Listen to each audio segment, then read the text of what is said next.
Okay, hello everybody, and welcome back to Season 2 of the Pokepal Draft League. Now, for those of you who don't know, spoiler alert, I did win the first season, which was very awesome. So now we're back with Season 2 under a different name, the Chicago Pranksters this season because, well, Prankster is my favorite ability in the game, and I like Whimsicott, and I wanted to model it after Whimsicott. That's just the whole reason. Um, so we've got a completely new team here this season. I purposely tried to avoid picking anything that I picked last season, just because I wanted to try something new. Now, before going into this, a couple things to note. There are two divisions this time around, just because there was a higher interest. Um, so there's an A division and a Z division. I'm in the Z division. Um, and then also, I went into this draft with a little bit of a different mindset than last season. This season, um, I tried to go for a less choreographed team, I guess. Like, I want there to be lots of different stuff I can do, and I want to try to catch my opponents off guard like pretty much every week. That's the goal this season, is to try to just catch everyone off guard, with some cool tech that they've probably never seen before. And I think my draft can definitely accomplish that. With that being said, in order to do this sort of stuff, I need a good follow me user, right? Because follow me is just such a broken move. It's so powerful. Um, and I decided to go with what I think is the best follow me user in the entire format. This is Regulation F, by the way. I forgot to mention that at the start. Regulation F. I wanted the best follow me user I could possibly get. And in my opinion, the best follow me user is, of course, Ogerpon Wellspring. It's just so powerful. I mean, how do you yeah. Not only is it bulky, like you get the special defense boost if you Terra too, and it can also do a ton of damage, 120 attack, very fast to 110 speed. There's a reason this thing is so prominent in the regulation F right about now. It's just because it's got it's the perfect follow me Pokemon pretty much, because you get water absorb to protect, um, well, to heal off potential water attacks, which is so good, and then you get that special defense boost once again. Also, it is forced to Terra Water, which is not the best with what I had in mind, where I'm trying to surprise people every week. Um, but the thing about Terra Water on this is that it completely changes its defensive profile to the point where anything it's weak to normally, it's not weak to anymore when it Terra Waters, and the other way around, right? So it's still a great Terra type to have, even if you're forced to do it every single week. Um, yeah, this thing also gets good coverage moves. It gets like Play Rough, Stomping. I think it gets Stomping Tantrum, um, stuff like that. So I can run it as an attacking Pokemon too, which is the kind of like style I want to go for. I want Pokemon that I can use in multiple different ways. So this could be used as like bulky follow me redirector type of stuff. Um, but it can also be used as a hyper offensive threat, right? With its high attack, high speed, which is kind of what I'm going for. Anyway, next up, I wanted something to be able to really take advantage of Ogerpon's Wellspring, being able to redirect water moves specifically, and also like it's good for ground moves too, which is why my next pick is Arcanine Hisui. This has great synergy with Ogerpon Wellspring because, once again, like it's 4 times weak to the water moves, ground moves, which you're not going to want to hit a water move into Ogerpon Wellspring, which is using Follow Me, because it will heal it, and then you don't, like, a ground is also not very effective against it, so I think these have great synergy. This is also another super strong offensive threat that can be run, once again, multiple ways. You can run it support with Intimidate, Will-O-Wisp, stuff like that. You can run hyper offense with like Flare Blitz, Rock Head, Choice Band, Extreme Speed, stuff like that. So this can also be run in a bunch of different ways. I don't think any of them are too surprising per se, but in order to have those surprising Pokemon, I need versatile Pokemon like this that are able to accomplish a lot. Also, Flash Fire, I don't really. I mean, if there's a strong Fire type on my opponent's team, I could run Flash Fire just to boost my Fire type moves. Like, for example, against a Sun team or something. But against a Sun team, I might rather run, like, I don't know, Rock Head, Head Smash, or something like that. So, I'm not too sure yet on that. But it could be fun tech to run Flash Fire to be immune to those Fire type attacks and then hit back even stronger. That could be a fun way to use it. And I'm a little disclaimer. I'm not going to go over all of my tech in this just because I don't want people to see it and know what's coming. So you'll see some of it later when it actually is fully when we're playing, I guess is what I want to say. Anyway. Next up, we have, we have Kilowattrel. Now, the reason I wanted Kilowattrel so bad was because, first off, I mean, fast, again, it gets Tailwind, special attacker, but I think the most important thing here is the ability competitive, because once again, just like last season, I drafted a very physical-oriented team. Well, it's not as physically oriented as last season, but a lot of my hardest hitters are all physical attackers, and so I want this to be sort of intimidate counter, so you're not safe to just spam intimidates at me because, oh, what if Kilowattrel's on the field, now all of a sudden it gets a special attack boost and you don't want that, like it can run away with the game. And I do have another partner for this later on that I think is really, really strong with it. But like, yeah, having access to Tailwind on a fast Pokemon, nonetheless, it's not Prankster Tailwind, but it is still very, very good. And I do like this Pokemon. It gives me another ground immunity as well, and another Pokemon that's super effective into water for Arcanine. I do like the synergy a lot there. It's pretty frail though, is the only issue. Anyway, next up we have Scrafty. This thing was way too cheap in my opinion. Like this, so you get 110 points to draft 9 or 10 Pokemon, and like my first two were both worth 19, right? And so I'm kind of in the need of some less point picks. This thing is costed me 8 points, which I think is insane. Like I think it should be like 12 personally, because it's literally just like Incineroar, but a little, well, it's not just a little worse than Incineroar, but like it's budget Incineroar basically. It gets a lot of similar stuff as Incineroar. It gets Intimidate, it gets Fake Out, it's Dark type. It is, I think it gets Parting Shot.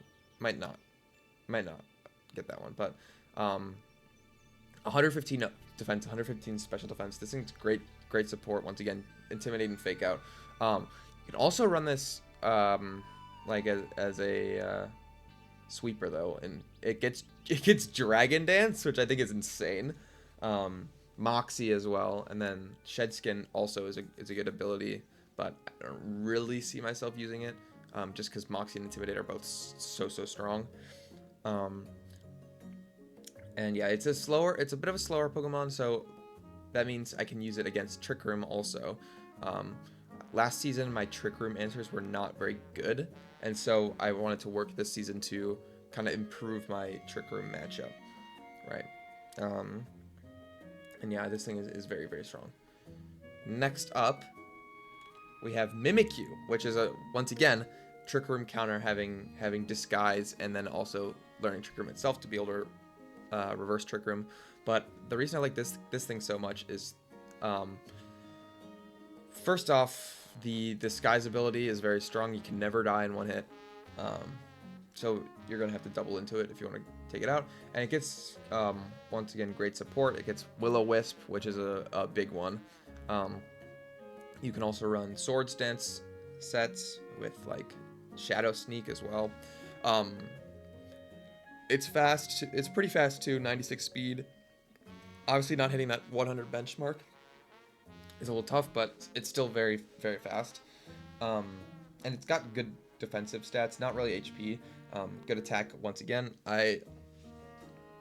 Four Pokemon so far running running physical attack, which is a little sketchy, but I do have more special attackers down the line. So I'm not too worried about that. And then this can also set up for like a potential Trick Room mode as well. We have Scrafty already, but there are a couple slower Pokemon near the end. I drafted way more Tailwind mode options than Trick Room. But if my opponent's running like an obvious like Tailwind, like they have like Tornadus or something, I might end up going with a Trick Room mode on my team just to counter their Tailwind, right? It's always nice to have that option. Yeah, and I think this thing's very, very strong. I'm obviously like Ghost Fairy is the same type as Fluttermane, and it's proven to be a very, very strong typing, both offensively and defensively, only being weak to Steel, and then Ghost, which is also good against Ghost. So it's like you're mostly just worried about Steel types, right? And what's a good counter to Steel types? That's right, Garchomp. This is what I was talking about when I said I had a really good synergy with Kilowattrel. I think this thing and Kilowattrel together are super strong because you got Discharge, Earthquake. You could just spam those, and they're very, very powerful. And once again, like, you cannot intimidate Garchomp because now you're just boosting Kilowattrel. So, and they're both also very fast, very strong in their own right. Sandvale, not getting use on this team, obviously. I'm not running a Sand team.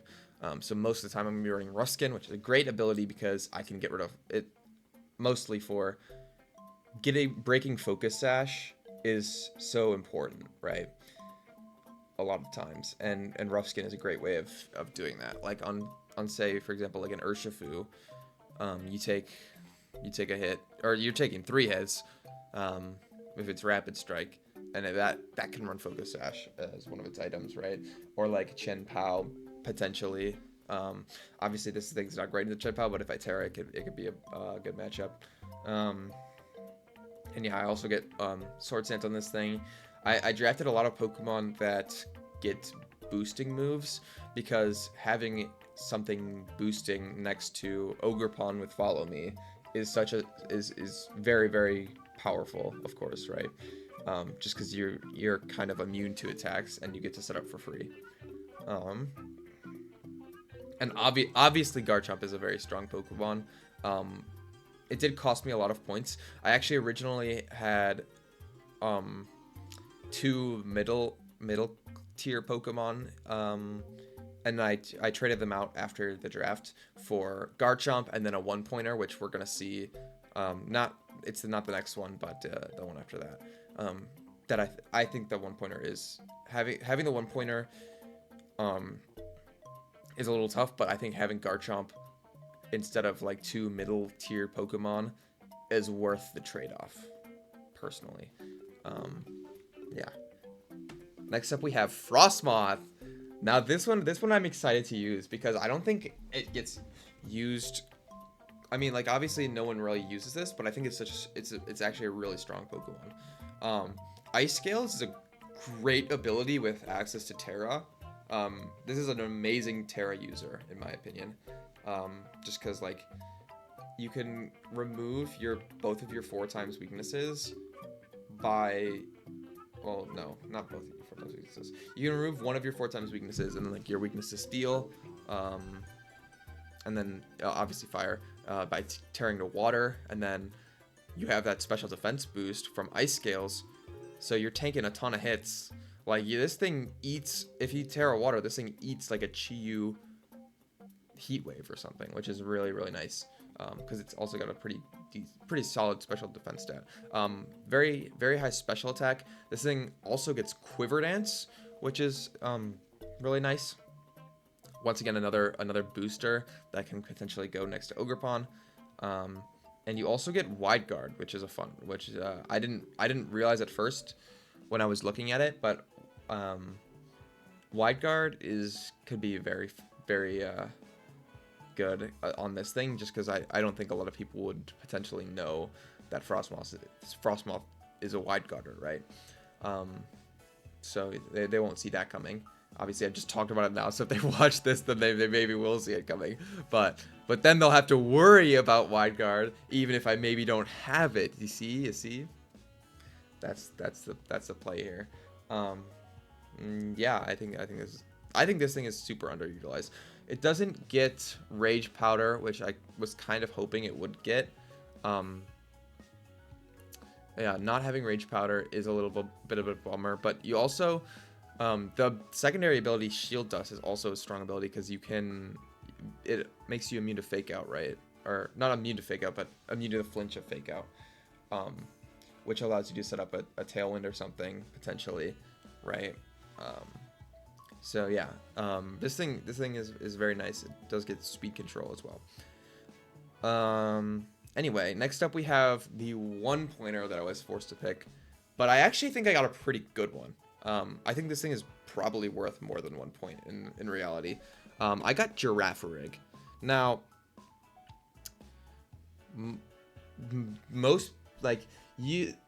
the reason you would use Farigiraf, right, is its ability Armor Tail is super strong, and Girafarig doesn't get that ability, which is kind of a bummer. But it's still like got like a pretty good bulk with the Eviolite. And it gets actually a lot of nice support moves that I don't fully want to go over, just because I actually do plan on using this thing in certain matchups. And I have some crazy ideas with this.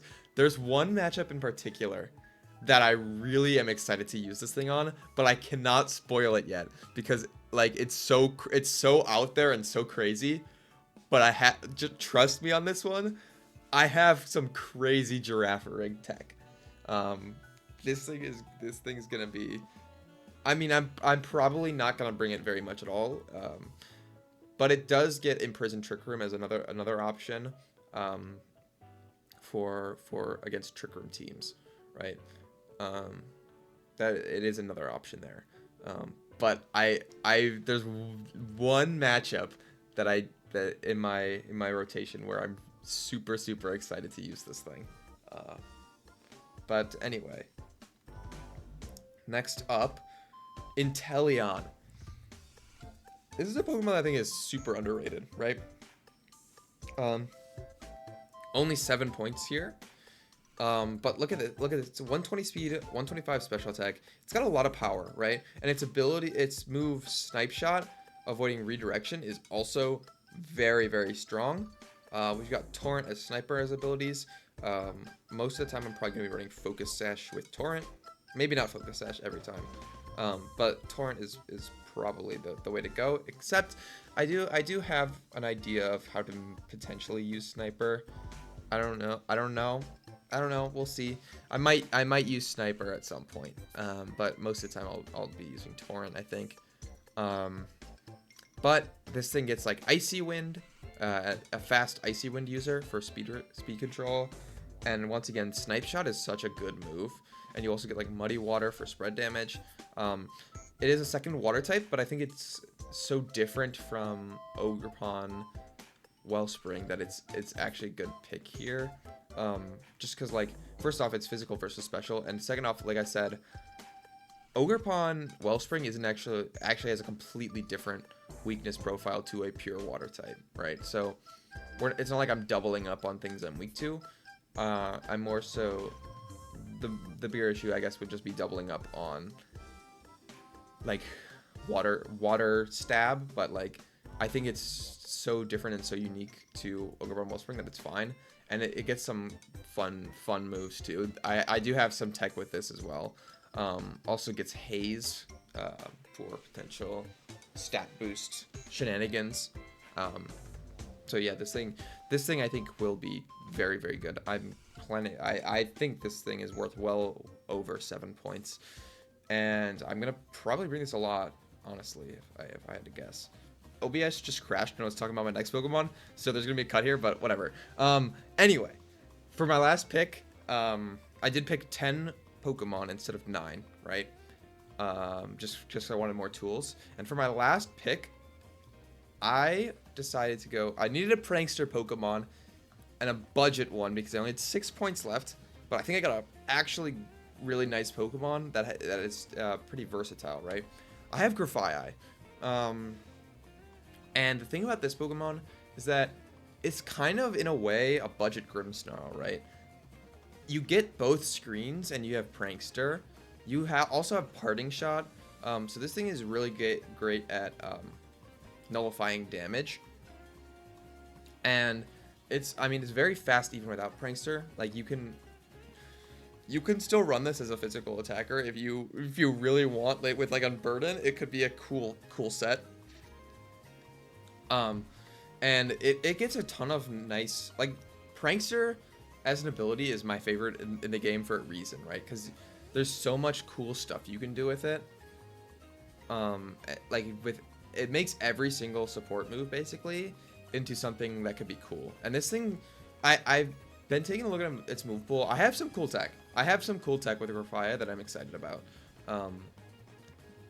Obviously, it has its signature ability Doodle, which is kind of a weird move, but I think it's actually a lot stronger in draft because you know exactly what your opponent can bring, and you can use their own abilities to counter them, right?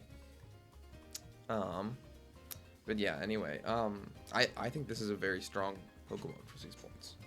Anyway, with all that being said, this is the team that I'm going to be using, and I'm super excited to start using it.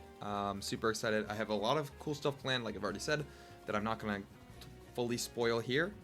And yeah, I mean, I'm just super excited for the season. Hopefully, I manage to get a second win. That'd be awesome. But yeah, thank you all for tuning in.